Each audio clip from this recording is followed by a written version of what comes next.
Stay calm. Now, and there's the infamous OBT threat posture.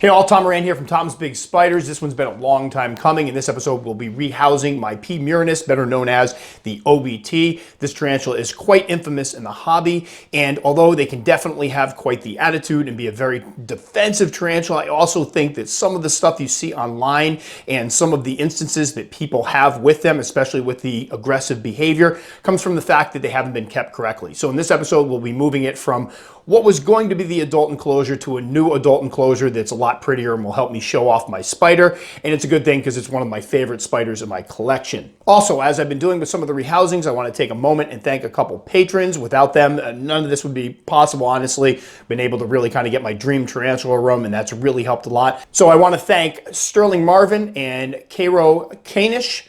Hopefully I pronounced your names right, guys. I tried to practice them ahead of time. If not, I apologize. Let me know if I did, and I will correct them in the next video. But thanks so much. I truly appreciate all the support. So enough talking. Let's get into the actual video.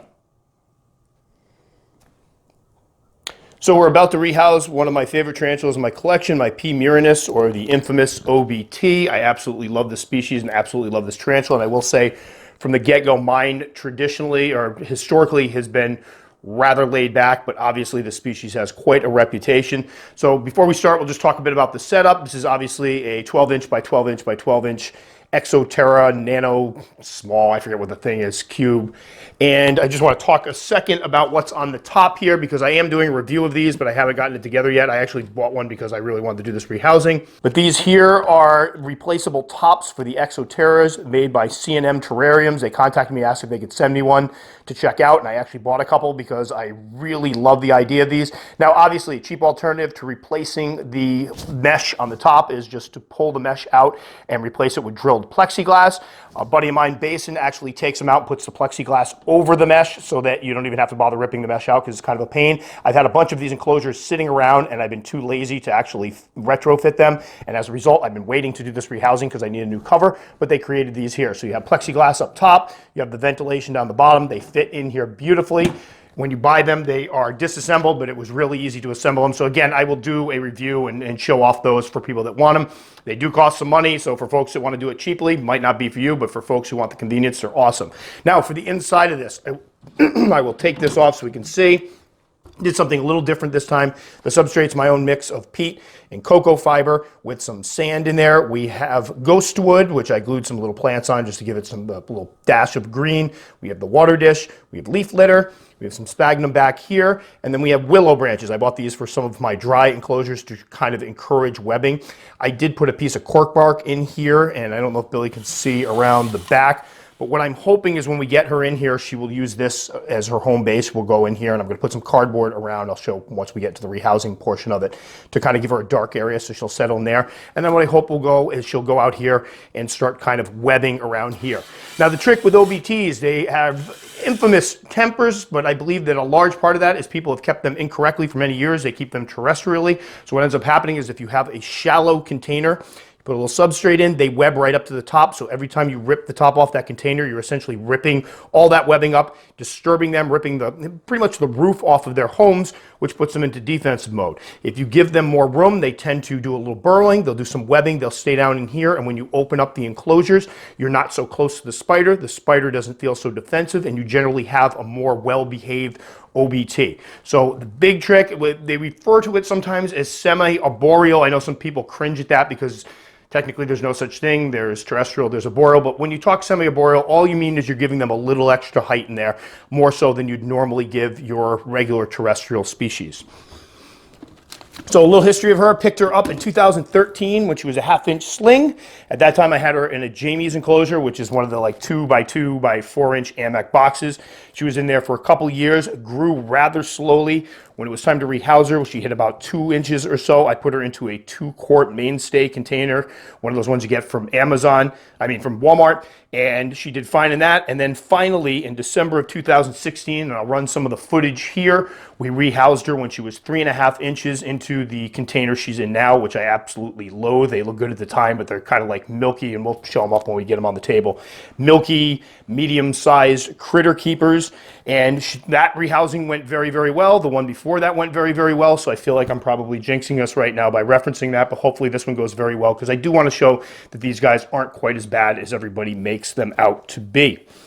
So, time to do the rehousing. What we're going to do here is probably break for a second so we can set up and get the enclosure in here, and then we will come right back with the actual rehousing. All right, so this is the container I was talking about. They sold these on Amazon. They're rather cheap, and when I got them in, I realized they're basically like the worst of both worlds, Sterilite hybrid with a critter keeper. The plastic's kind of soft. They don't catch as well as I would like them to catch. These look like the milky type plastic used with Sterilite, so I quickly gravitated away from these after a while. But she's been in here for a while. I want her in something that I can show her often because she is a beautiful spider. Now, unfortunately, lately she's been kind of hanging out on the surface, and I was hoping we would catch her out in the surface. She's not in the surface right now, so we're going to have to move some stuff to get her out, which is going to increase the possibility that she's not going to deal with this very well.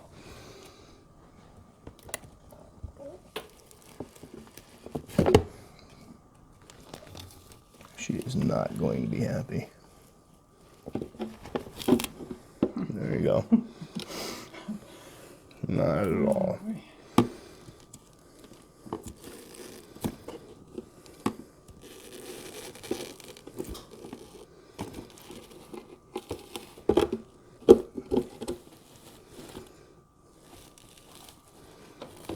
And you can see they are very prolific webbers. All right, there's 2 ways I can go at this. I can tap her backside and hope she climbs right into that. Oh boy.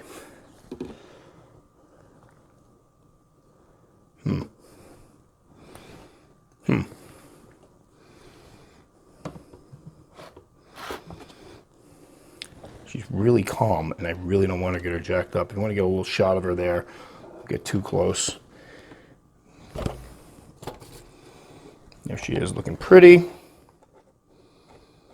Love that orange. I have a thing for orange spiders, so. All right, enough wasting time. Let's figure this out.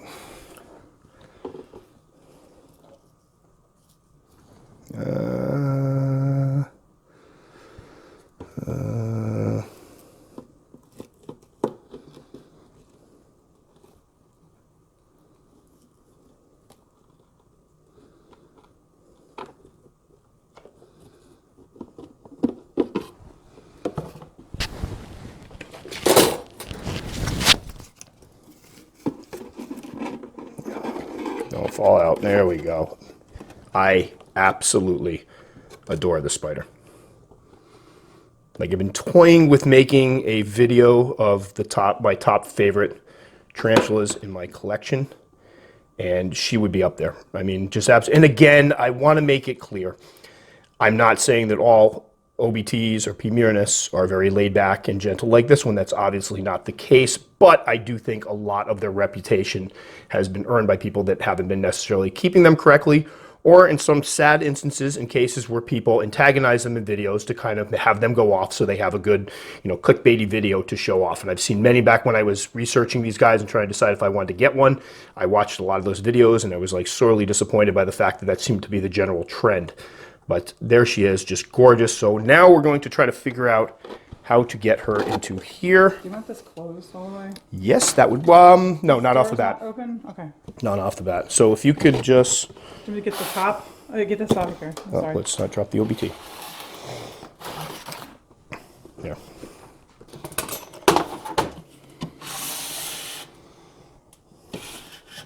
So what I think I'm going to do is remove the water dish so we have at least a flat spot. And this will go back in with water, but we'll have a flat spot to put her down in. Now, the trick here is I want her to end up in here. I want her to feel secure in here, and there are a lot of lights, and generally tarantulas will move away from lights So what we're going to do to make this a little easier for her is put a little piece of cardboard back here, which will make that spot back there even more shaded and inviting to her. So hopefully instead of bolting around the enclosure, if she happens to get spooked, she will go back there and hide and we can relax.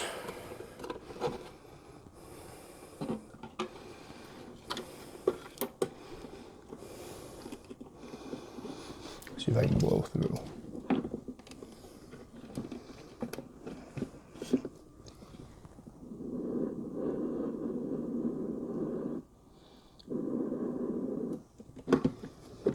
No, we don't want you to go around the underside of it. That would be bad.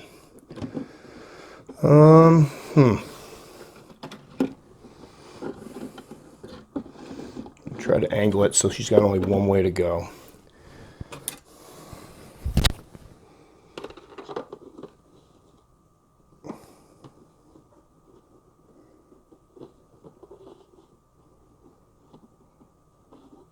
Yeah, she's not digging this. There's gonna be a slap any minute. Let me see if I can blow again. No. See, that's the only problem with the technique when you blow is their whole bodies are sense organs, all those hairs, and it can set them off. All right, nope, stay calm. Stay calm. Now, there's the infamous OBT threat posture. So what we may do here, I really kind of want her out.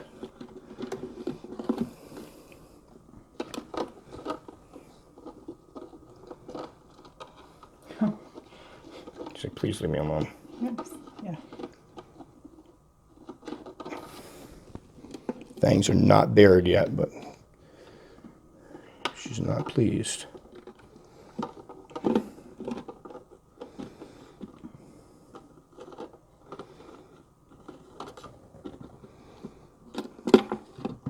I'll try it one more time.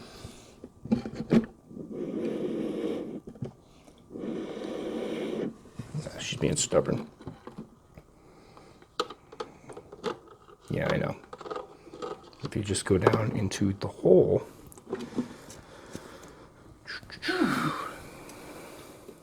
now we could just leave it in here, and we may. I just don't want this to become part of the decorum.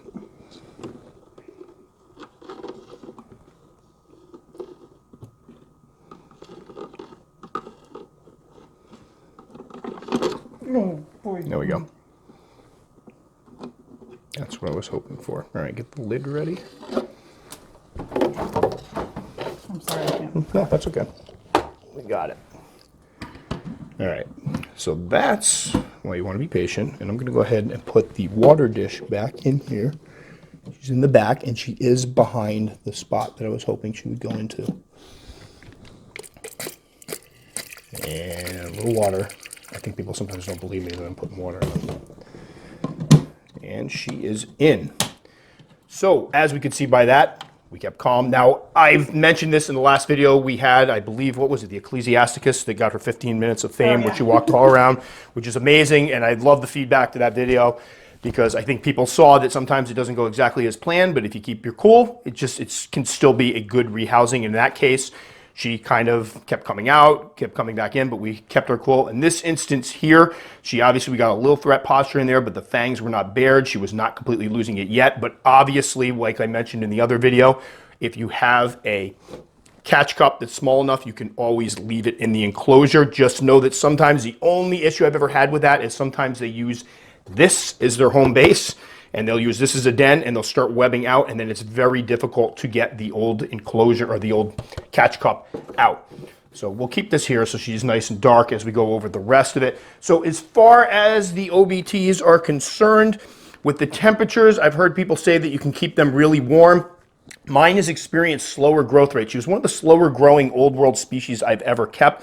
Now, when I first got her, the temperatures would dip into the high 60s and then would be like in the low 70s in the winter. So that could have kind of slowed down her growth. Obviously, the hotter it is, usually the better their metabolisms are, the faster they grow. However, I've spoken to some people that have kept them in the high 70s and still had slower growth rates. So it seems to be kind of a crapshoot whether or not you get a fast growing one or a slower growing one. This one took a while.